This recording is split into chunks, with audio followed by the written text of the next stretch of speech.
Hey you guys, also Sean here, and I am here to practice on my eyes. This is nothing really major.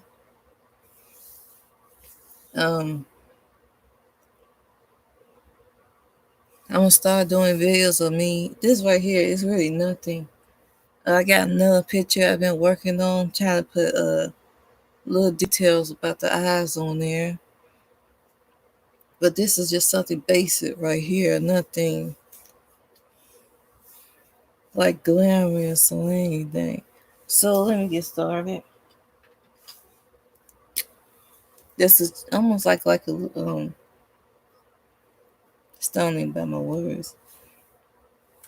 Just like a practice, trying to get a feel of everything. Trying to get a feel. So yeah. And I always say if you had to rest like me, don't try to make it look perfect, complete, however, words you prefer to use because that mistake is going to happen. So I don't know who this is in this picture. It's just a picture that I had found and decided to pick out. So yeah, but I'm gonna start trying to do certain body parts in pictures, cartoons. You know,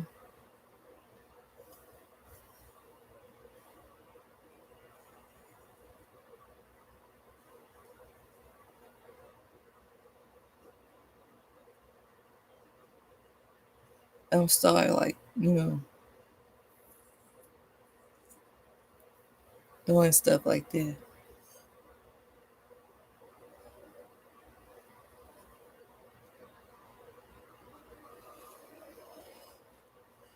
I really didn't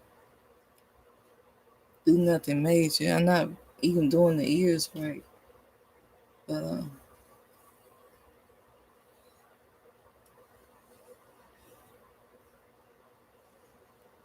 just bear with me. I'm still trying to remember how to do a lot of things.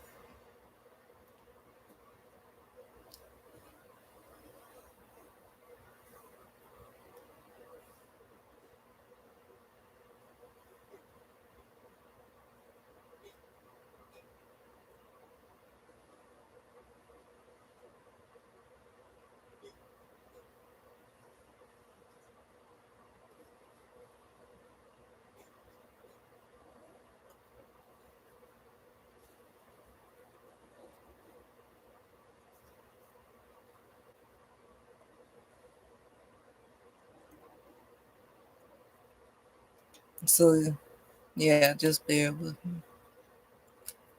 Start.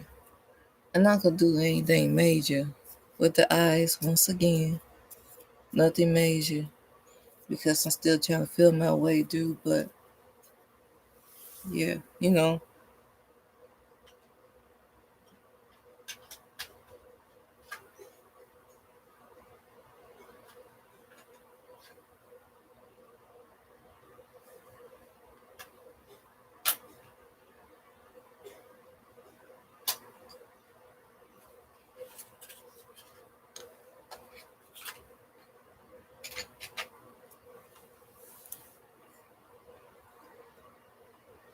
So what I'm gonna do first with the eyes, I'm gonna use this dark brown. Like I said, I'm not doing anything major with it. The Premier color dark brown. And then I'm going to use the Premier color brown. So yeah. This one look fine right here, but I think I need to sharpen this pencil. And I think I'm gonna start just trying to get back in doing things that I used to do all the time. And let me see something. I feel like listening to an audio book.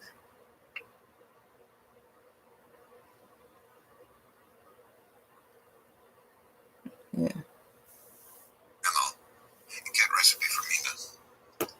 I asked the waiter and he said it was called paprika handle, and that as it I was a think I'm natural gonna Canadian use dish this to make first were along the Carpathians. and then I come thought back my with the smell dark would be brown. very useful here indeed. Like I said, I I'm not don't know how I should doing approach any it all special without crazy eyes. having had some time I'm by just its beautiful practicing. London. I Basically, visited the British I'm just Museum and practicing. made search books and maps in the library regarding Transylvania. It had struck me that some foreknowledge of the country could hardly fail to have some importance in dealing with the noblemen of that country. I find that the district he named is in the extreme east of the country, just on the borders of three states, Transylvania, Moldavia, and Bukovina. So this is just the brown right here. Wildest and least known portions of Europe. I was not able to lay on any map or work giving the exact locality of the Castle Dracula, as there are no maps of this country as yet to compare with our own ordnance survey maps. But I thought that Bistritz, the coast town named by Count Dracula, is a fairly well-known place. I shall have to hear some of my notes, as they may refresh my memory when I talk over my travels with Nina. In the population of Transylvania, there are four distinct nationalities. Saxons in the south, and mixed with them Wallachs, or descendants of the Dacians, Tigers, Now I'm going to Zettlers in the east and north. I'm going to look I'm them gonna up, get this but I believe dark descent from the brown. Magellan and the Huns. I'm gonna go This around may it be so, with it. for when the Magyars conquered the country in the 11th century, they found the Huns settled in it. I read that every known superstition in the world is gathered into the worship of the Carpathians, as if it were the center of some sort of imaginative whirlpool. If so, my stay may be very interesting. Memo, I must ask the Count all about them. I did not sleep well, though my bed was comfortable enough, for I had all sorts of weird dreams. There was a dog howling all night under my window, which may have had something to do with it, or it may have been the paprika, for I had to drink up all the water in my carafe and was still thirsty. Towards morning, I slept and was awakened by the continuous knocking at my door, so I guess I must have Just been going sleeping around the soundly. eyes with it. I had for breakfast more paprika and a sort of porridge of maize flour, which they said was matniga, and eggplant stuffed with forcemeat, a very excellent dish, which they Now call I'm just going to memorandum. Get recipe for this also. I'm not going to I do had to hurry anything breakfast, for major the with the train started a face or little with the before 8, skin. or rather, it ought to have done so, for after rushing to the station at 7:30, I had to sit in the carriage So for more yeah, than an hour before we let began me to get move. this. It seems to me that the further east you go, the more unpunctual are the trains. What ought we seemed to dawdle through a country which was full of beauty of every kind. Sometimes we saw little towns or castles on the top of steep hills, such as we see in old missals. Sometimes we ran by rivers and streams which seemed from the wide stony margin on each side of them to be subject to great floods. It takes a lot of water and running strong to sweep the outside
great delight to be thoroughly old-fashioned, for of course I wanted to see all I could of the ways of the country. I was evidently expected, for when I got near the door, I faced a cheery-looking elderly woman in the usual peasant dress, white undergarment with a long double apron, front and back, of coloured stuff fitting almost too tight for modesty. When I came close, she bowed and said, "The Herr Englishman?" "Yes," I said, "Jonathan Harker." She smiled and gave some message to an elderly man in white shirt sleeves who had followed her to the door. He went, but immediately returned with a letter. "My friend, welcome to the Carpathians. I am anxiously expecting you. Sleep well tonight. At 3 tomorrow, the diligence will start for Bukovina. A place on it is kept for you. At the Borgo Pass, my carriage will await you and will bring you to me. I trust that your journey from London has been a happy one and that you will enjoy your stay in my beautiful land. Your friend, Dracula." 4 May. I found that my landlord had got a letter from the Count directing him to secure the best place on the coach for me, but on making inquiries as to details, he seemed somewhat reticent and pretended that he could not understand my German. This could not be true, because up to then he had understood it perfectly. At least, he answered my questions exactly as if he did. He and his wife, the old lady who had received me, looked at each other in a frightened sort of way. He mumbled out that the money had been sent in a letter, and that was all he knew.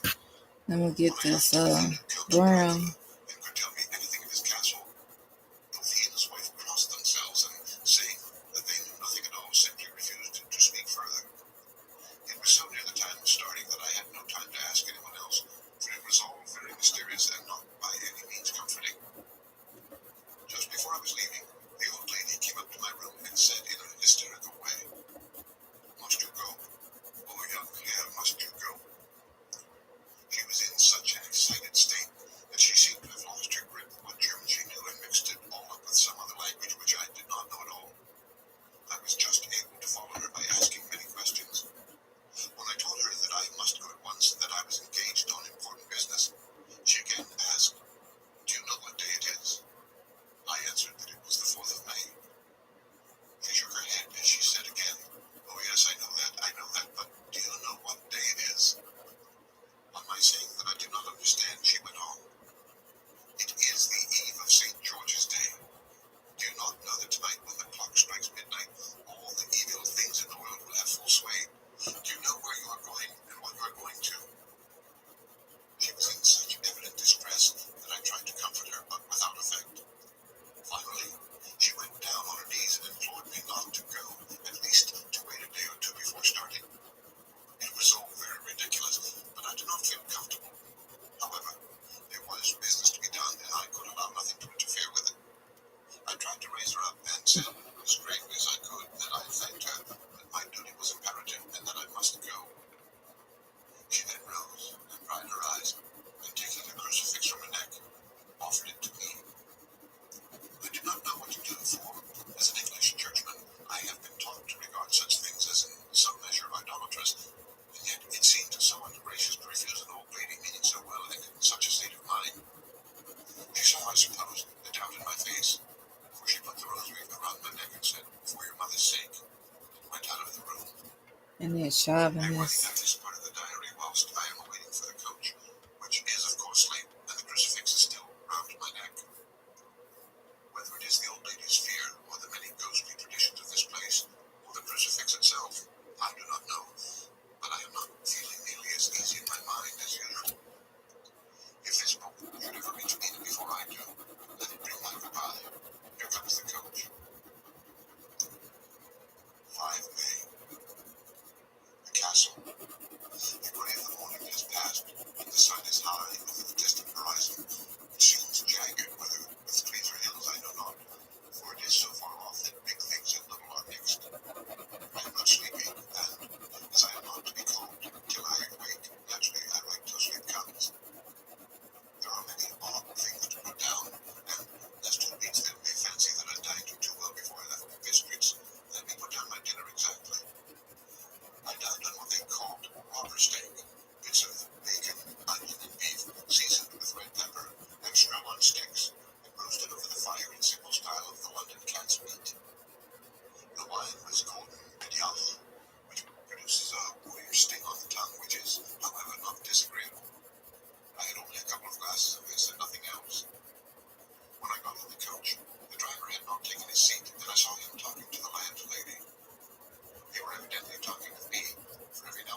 recount about these superstitions. When we started, the crowd round the inn door, which had by this time swelled to considerable size, all made the sign of the cross and pointed two fingers towards me. With some difficulty, I got a fellow passenger to tell me what they meant. He would not answer at first, but on learning that I was English, he explained that it was a charm or guard against the evil eye. This was not very pleasant to me, just starting for an unknown place to meet an unknown man, but everyone seemed so kind-hearted and so sympathetic that I could not but be touched. I shall never forget the last glimpse which I had of the inn yard and its crowd of picturesque figures, all crossing themselves as they stood round the wide archway with its background of rich foliage of oleander and orange trees in green tubs clustered in the centre of the yard. Then our driver, whose wide linen drawers covered the whole front of the box seat, Gatsa they called them, cracked his big whip over his four small horses which ran abreast, and we set off on our journey. I soon lost sight and recollection of ghostly fears and the beauty of the scene as we drove along, although, had I known the language, or rather, languages which my fellow passengers were speaking, I might not have been able to throw them off so easily. Before us lay a green, sloping land full of forests and woods, with here and there steep hills, crowned with clumps of trees or with farmhouses that like gable end to the road. There was everywhere a bewildering mass of fruit blossom, apple, plum, pear, cherry. As we drove by, I could see the green grass under the trees spangled with the fallen petals. In and out amongst these green hills of what they call here the bitter land ran the road, losing itself as it swept round the grassy curve or was shut out by the straggling ends of pine woods, which here and there ran down the hillsides like tongues of flame. The road was rugged, but still we seemed to fly over it with a feverish haste. I could not understand then what the haste meant, but the driver was evidently bent on losing no time in reaching Borgo Point. I was told that this road is in summertime excellent, but that it had not yet been put in order after the winter snows. In this respect, it is different from the general run of roads in the Carpathians, for it is an old tradition that they are not to be kept in too good order.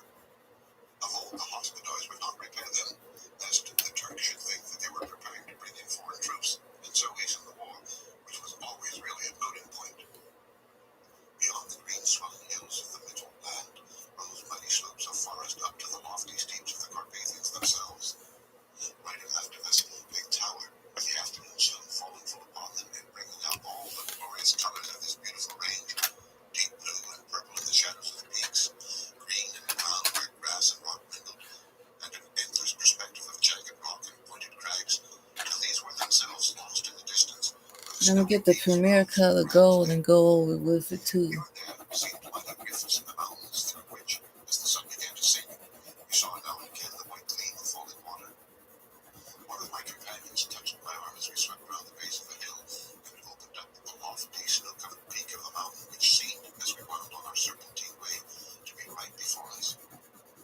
Look, Easton said, God's seat, and he crossed himself reverently. As we wound on our endless way, and the sun sank lower and lower behind us, the shadows of the evening began to creep round us. This was emphasized by the fact that the snowy mountain top still held the sunset and seemed to glow out with a delicate pink. Here and there we passed the Czechs and Slovaks, all in picturesque attire, but I noticed that goiter was painfully prevalent. By the roadside were many crosses, and as we swept by, my companions all crossed themselves. Pencil need to be Here and there was a sharp. peasant man or woman kneeling before a shrine, not even turn around as we approached, but seemed in the self-surrender of devotion to have neither eyes nor ears for the outer world. There were many things new to me.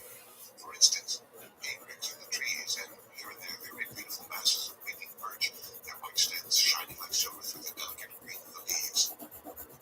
Now and again, we passed a later wagon, the ordinary peasant's cart with its long vertebra calculated to suit the inequalities of the road. On this were sure to be seated quite a group of long-cutting peasants, the Czechs with their white and the Slovak with their colored sheepskins, the latter carrying man's fashion, their long sticks. As the evening fell, it began to get very twilight seemed to merge into one dark mistiness with the gloom of the trees, oak, beech, and pine, though in the valleys which ran deep between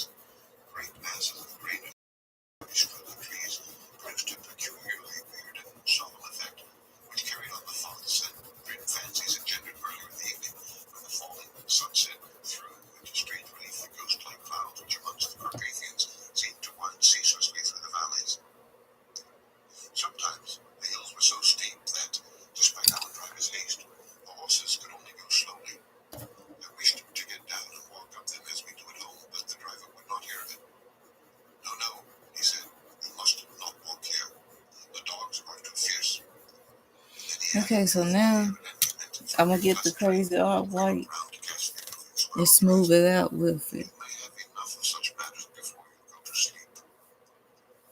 The only stop he would make was a moment's pause to light his lamp. When it grew dark, there seemed to be some excitement amongst the passengers. They came to one after the other, as though urging him to further speed. He lashed the horses unmercifully with his long whip, and with wild cries of encouragement urged them on to further exertions. Then, through the darkness, I could see us, a patch of grey light ahead of us, as though there were a cleft in the hills. The excitement of the passengers grew greater. The crazy coach rocked on its great leather springs and swayed like a boat tossed on a stormy sea. I had to hold on. The road grew more level, and we appeared to fly along. Then the mountains seemed to come nearer to us on each side and to frown down upon us. We were entering upon the Borgo Pass. One by one, several of the passengers offered me gifts, which they pressed upon me with an earnestness which would take no denial. These were certainly of an odd and varied kind. Each was given in simple good faith with a kindly word and a blessing, and that same strange mixture of fear-meaning movements which I had seen outside the hotel at Bistritz, the sign of the cross and the guard against the evil eye. Then, as we flew along, the driver leaned forward, and on each side the passengers craning over the edge of the coach peered eagerly into the darkness. It was evident that something very exciting was either happening or expected, but though I asked each passenger, no one would give me the slightest explanation. This state of excitement kept on for some little time, and at last we saw before us the pass opening out on the eastern side. There were dark, rolling clouds overhead, and in the air the heavy, oppressive sense of thunder. It seemed as though the mountain range had separated two atmospheres, and now we had gone into the thunderous one. I was now myself looking out for the conveyance which was to take me to the Count. Each moment I expected to see the glare of lamps through the blackness, but all was dark. The only light was the flickering rays of our own lamps, in which the steam from our hard-driven horses rose in a white cloud. We could see now the sandy road lying right before us, and there was on it no sign of a vehicle. The passengers drew back with a sigh of gladness, which seemed to mock my own disappointment. I was already thinking what I had best do, when the driver, looking at his watch, said to the others something which I could That was hardly my hear. alarm. It was spoken so quietly and in so low a tone, I thought it was an hour less than the time. Then turning to me, he spoke in German worse than my own. There is no carry here. The heir is not expected after all. He will now come on to Bukovina and return tomorrow or the next day, and the next day. Whilst he was speaking, the horses began to neigh and snort and plunge wildly, so that the driver had to hold them up. Then, amongst a chorus of screams from the peasants and a universal crossing of themselves, a calèche with 4 horses drove up behind us, overtook us, and drew up beside the coach.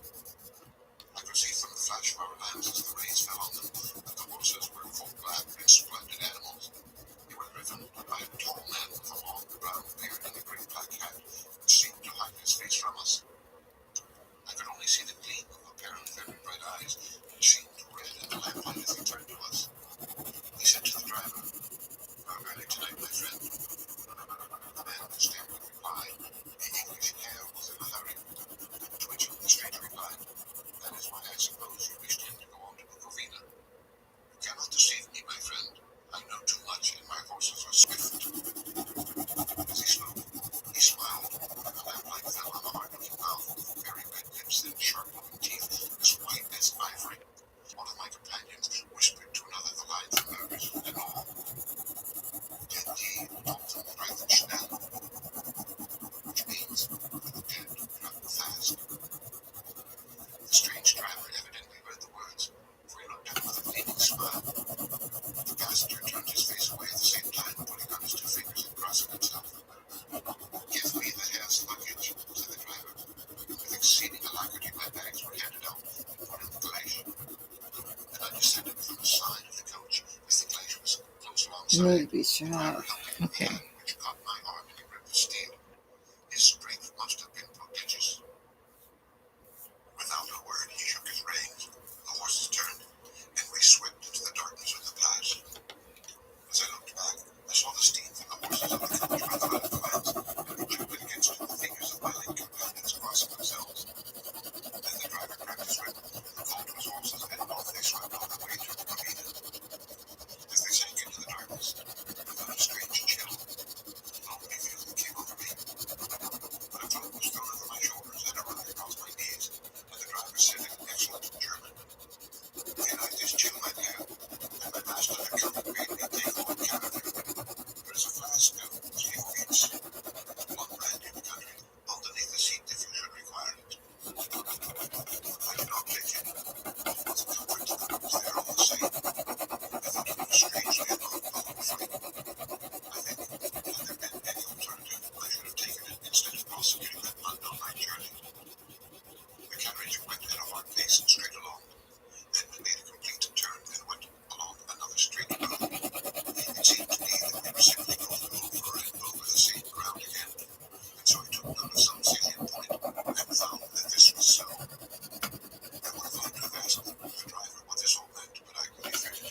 squeezed through a tunnel, and again, great frowning rocks guarded us boldly on either side. Though we wanted shelter, we could hear the rising wind, for it Let's moaned see. and whistled through the rocks, and the branches of the trees crashed together as we swept along.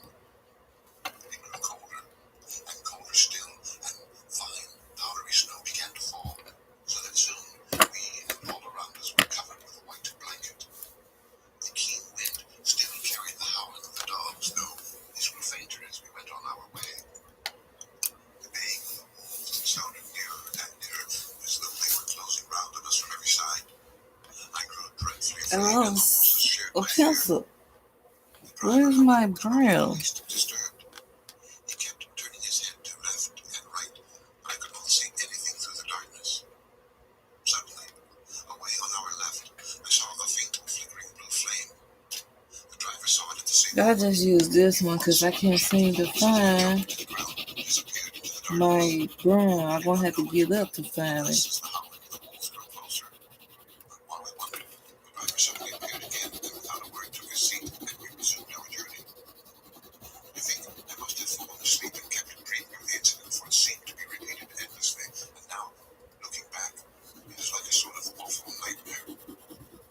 Once the flame appeared so near the road that even in the darkness around us, I could watch the driver's motions. He went rapidly to where the blue flame arose. It must have been very faint, for it did not seem to illumine the place around it at all, and gathered a few stones, formed them into some device. Once there appeared a strange optical effect. He stood between me and the flame. He did not obstruct it, for I could see its ghostly flicker all the same. This startled me, but as the effect was only momentary, I took it that my eyes deceived me, straining through the darkness. Then for a time, there were no blue flames, and we sped onwards through the gloom with the howling of the wolves around us, as though they were following me in a moving circle. At last, there came a time when the driver went further afield than yet. During his absence, the horses began to tremble worse than ever, and to snort and scream with fright. I could not see any cause for it, for the howling of the wolves had ceased altogether.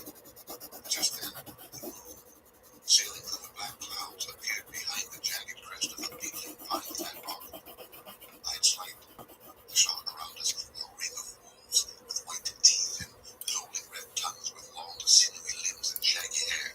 They were 100 times more terrible in the grim silence which held them than even when they howled. For myself, I felt a sort of paralysis of fear. It is only when a man feels himself face to face with such horrors that he can understand their true import. All at once, the wolves began to howl as though the moonlight had had some peculiar effect on them. The horses jumped about and reared and looked helplessly round with eyes that rolled in a way painful to see. But the living ring of terror encompassed them on every side, and they had perforce to remain within it. I called to the coachman to come, for it seemed to me that our only chance was to try to break out through the ring, and to aid his approach. Yeah, I shouted, this is all I'm gonna do. And this is the first cartoon that I did of eyes. How he came there, I know not. And it's not too smooth out. It's kind of rough. Looking towards the sound, saw him I think the next picture I'm gonna do, I'm gonna try to do a little more. brushing aside some But I quite enjoyed what I did. I'm satisfied with it. It's a beginner thing. And I need to find my pencil. Where did I put it? I know I didn't put it up here, did I? disappeared. This was all so strange and uncanny that a dreadful fear came upon me, and I was afraid to speak or move. The time seemed interminable as we swept on our way now in almost complete darkness, for the rolling clouds obscured the moon. We kept on ascending with occasional periods of quick descent, but in the main always I don't know where I put it. Up here it is. It's right here. I was looking for this.